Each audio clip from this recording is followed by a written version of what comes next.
Informasi berikutnya, saudara, sebuah balon udara tersangkut di tiang listrik di Desa Pandesari, Kabupaten Malang, Jawa Timur, Selasa pagi. Listrik di sebagian wilayah di Kabupaten Malang pun terpaksa dipadamkan untuk mengantisipasi korsleting listrik.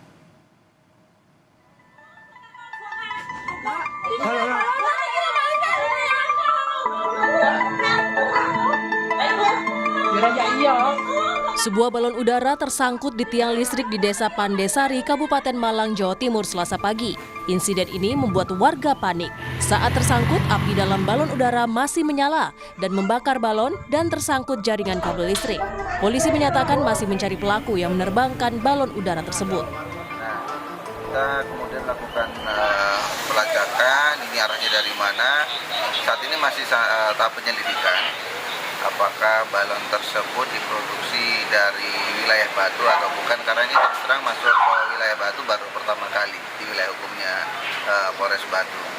Kita lakukan pengajaran, namun pada saat peristiwa memang tidak ada korban jiwa dan lain sebagainya. Ini ada balon yang mungkin diameternya cukup besar, sempat mengganggu karena tersangkut di salah satu tiang listrik.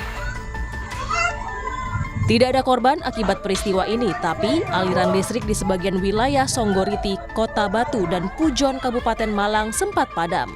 Warga pun mengeluhkan mati listrik di tengah libur Lebaran. Polisi meminta masyarakat tidak membuat dan menerbangkan balon udara karena bisa memicu kebakaran. Terlebih wilayah Malang Raya juga menjadi perlintasan jalur penerbangan. Tim Liputan Kompas TV, Malang, Jawa Timur.